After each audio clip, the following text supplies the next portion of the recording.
moment, it brings me absolute great pleasure to bring to the stage Commander Dale Brown.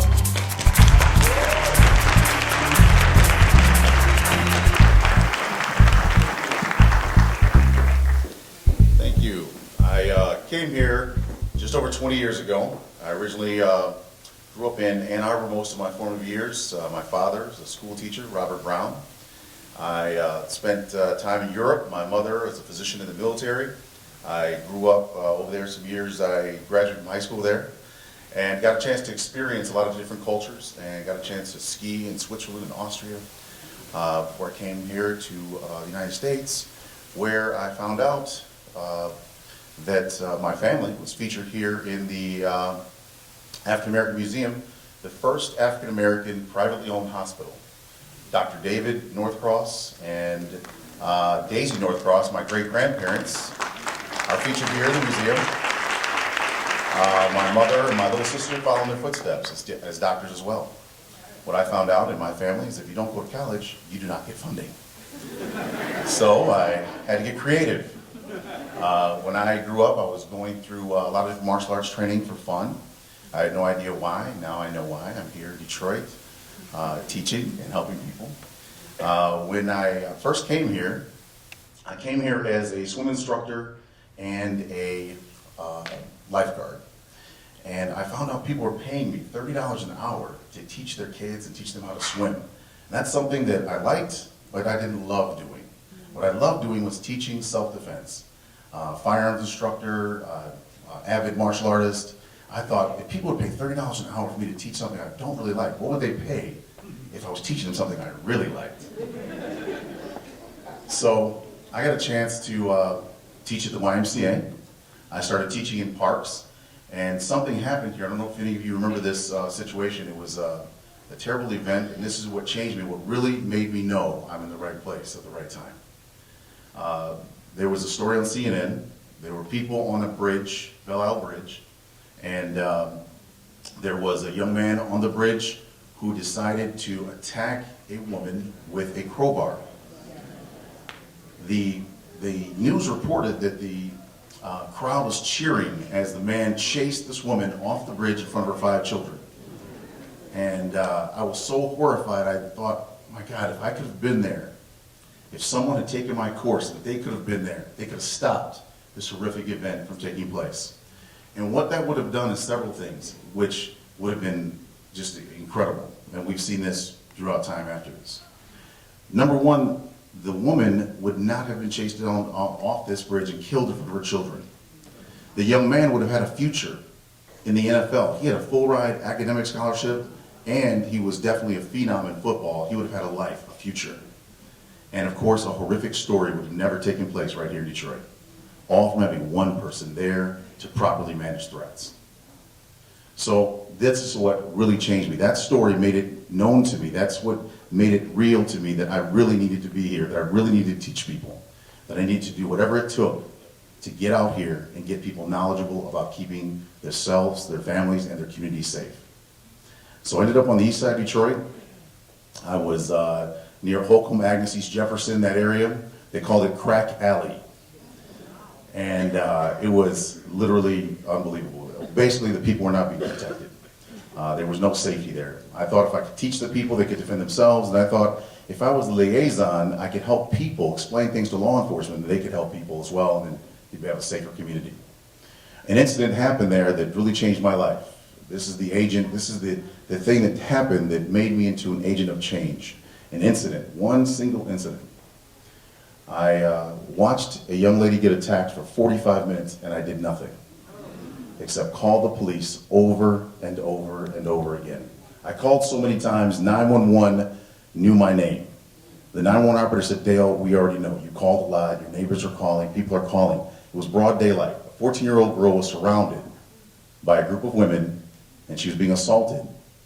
This group of women were part of what I didn't even know existed, a lesbian gang that was actually home invading single mothers and attacking them. In this case, it was just a 14-year-old girl.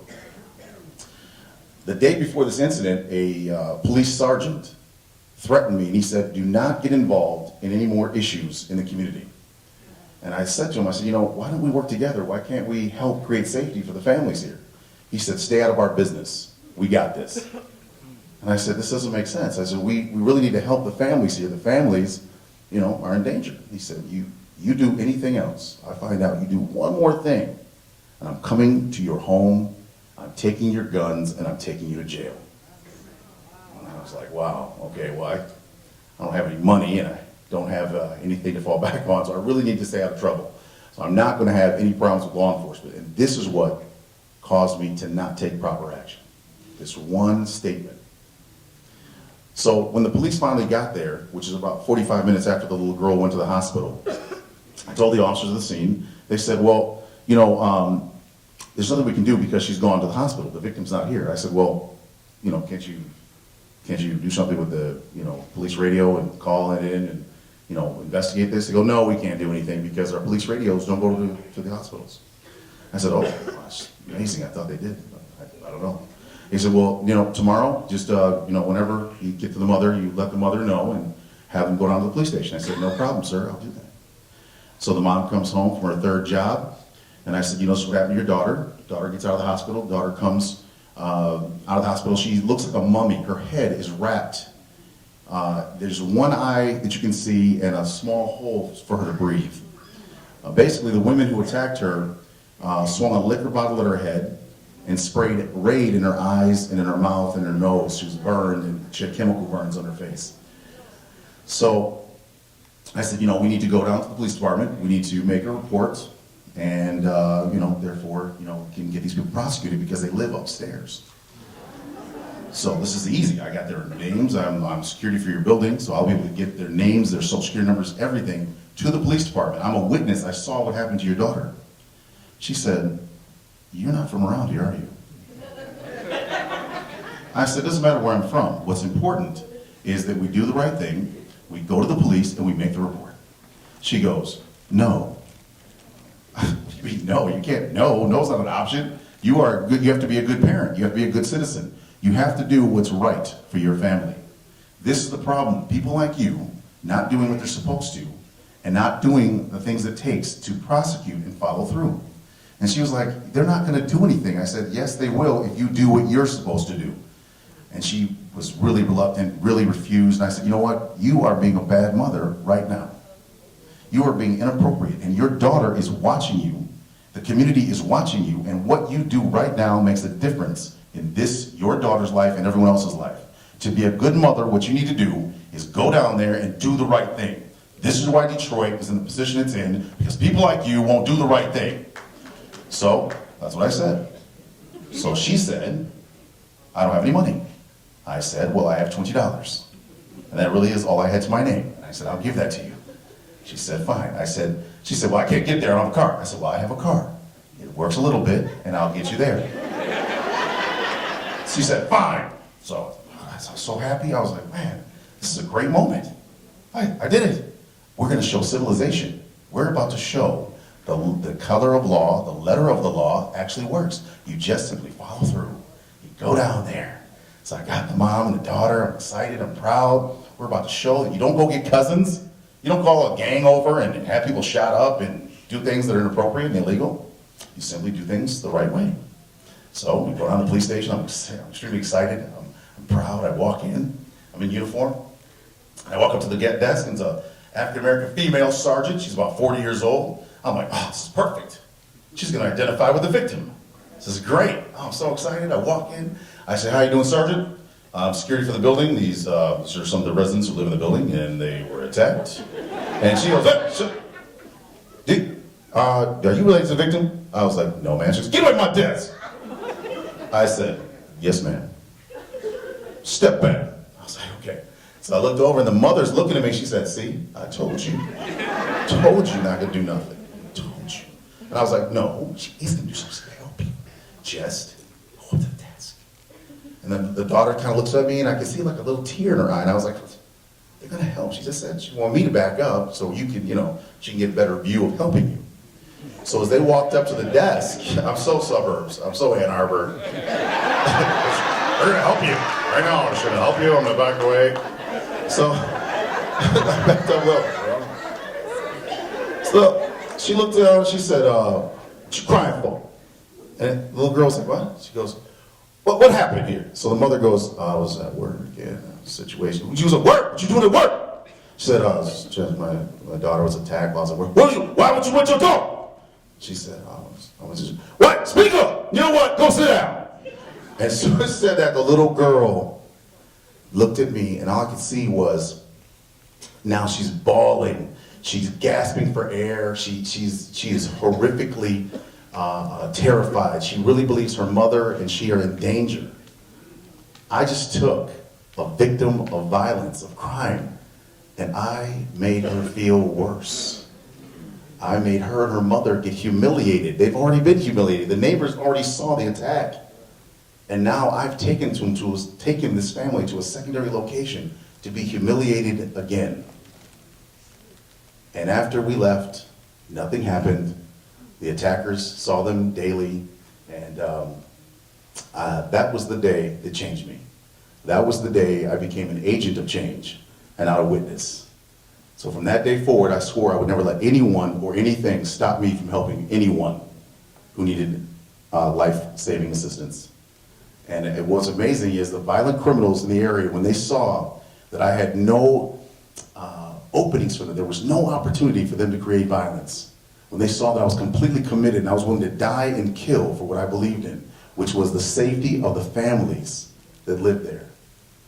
When I saw no future, that I was ready to make the ultimate sacrifice, and I didn't care about anything except the families that needed help. The violent criminals made a decision. They were either going to be my friend or they ran away. It was just that simple. I thought it was going to be like television, like Charles Bronson. They're going to come attack me. You know, the guys walking alone, they're going to come, the gangs are going to come. They don't do that. In real life, the violent criminals are predators of opportunity. They are looking for women, children, and the elderly, and they stay away from people like me. They're allergic to me. That was just me and a dog and a rifle, and they were scared to death. They called the police on me. And believe it or not, the police showed up. It was amazing. They actually talked to us. Are you guys serious? You really here? You showed up. The guy just called you, and you guys just showed up. He's a bad guy. He has no ID. Those are clues. Anyway. So, from that day forward, one of the things that's happened is we found out that there's a direct correlation between protecting people and prosperity. Not only did my company flourish, but the community itself flourished. By stopping all the robberies and home invasions, and there was a home invasion every day in this 1 square block. There was a murder every month. I went to the building owners, and I said, you know what, we should help these people that are paying you rent. They're paying you a lot of money, and you're millionaires, you live in Troy. We should help the families because they're being attacked and assaulted. The guy looked at me, he's a multimillionaire, he goes, no. I said, what do you mean, no? He goes, yeah, well, hey, that's why you shouldn't live here. I was like, sir, you own the building. Yes, but I prosper and I leave here. And I do that by getting out of here before dark. But, good luck with you helping your people here. I was like, wow, that's it? I said, I must be speaking the wrong language. So what I did was I went and I did a cost-benefit analysis. I dollarized their losses. I said, how much did you lose in the last murder? They were like, I lost $10,000. They basically lost $70,000 over the last 6 months. I said, give me a stipend, give me a free apartment in each building, and I got volunteers from the community, and that's how I started the company, my organization, helping the community using volunteers, and we got rid of all the violent criminals. The police got all the credit because their 911 calls went down dramatically. They secretly supported us, and the police commanders, and the building owners went into the black for the first time in 20 years. But most importantly, the families had a great quality of life living right here in Detroit. And that was those are normally the at-risk communities we talk about. They get the same treatment. They got the same treatment 20 years before where we are now in Sherwood Forest, the Palmer Woods, and the golf course communities, where they hire my company to keep their 10,000 square foot homes, 20,000 square foot homes safe. And we do a great job at that. But we do the same thing for regular people. And for people that need help, the shelters, the domestic violence units, the domestic violence courts. They send people to us if they think they're going to be killed, and my personnel, men and women, volunteer. They do not get paid, I do not get paid, and we help people for free that cannot afford our services. And what we're most proud of, thank you. What we're most proud of is that no one who came to us for help in 20 years has been injured or killed. Not one person. Also, 6 of us have been shot. None of us are dead. 1 female, 5 men. So we're very, very fortunate, but our training is consistent, it's constant, and that's why we have successful outcomes. One of the major reasons. And then we also have no court dates, so we didn't violate rights. We didn't have to beat people up. We didn't have to make people feel uncomfortable to create safety. And that's another thing we're very proud of. As an organization, we promote peace, nonviolent change. You don't have to hurt people to create safety. You don't even have to hurt their feelings. You don't have to disrespect them. So it's a total paradigm shift in the way we think about creating safety for families and communities and corporations. And it works out to be very profitable. No lawsuits, no injuries, no deaths. And just to give an example of the philosophy and how we don't look at people as violent. I teach my personnel at our school. I teach how to look at the situation, not about violence as the person being the violent entity, but really thinking about violence as the enemy, not the person. Violence, the actual action, is the enemy. So an example of that is just the other day, an individual walked up to me at a gas station on Jefferson, and he said, "Hey, give me $5. I need to get a sandwich." I said, "Oh, I know you. I know you." He was like, "No, you don't. I'm not from around here." I was like, "Man, you tried to stab me 20 years ago. You tried to stab me to death on the east side." He was like, "No, what do you mean?" I said, "I'll give you $5 if you take a picture and admit it was you." He was like, $5? Right now. I was like, "Right now." He was like, "Commander, how you doing? You look like you're doing good. You eating good. You eating good, man. I'm eating good too." He said, "Well, $5 is his picture, right?" So we took the picture. And I see him all the time. I see this guy all the time. He didn't do any time. He tried to stab me. He stabbed another guy in the throat. 20 years later, I see him, and we're fine. Because he's not being violent now. He's not my enemy. His actions on that day were the enemy. I was able to submit him, take him under control, and disarm him without hurting him. And that's what we take pride in. We can create positive, peaceful change without injury and killing people. Thank you. And to sum it up, what I learned since I've been here is that I didn't need knives, and I didn't need guns. The one component I needed to actually make change, to actually help people, to protect them, was love. And that is social justice to me.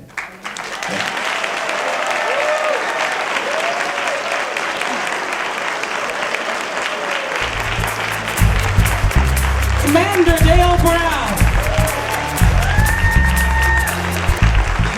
We're the safest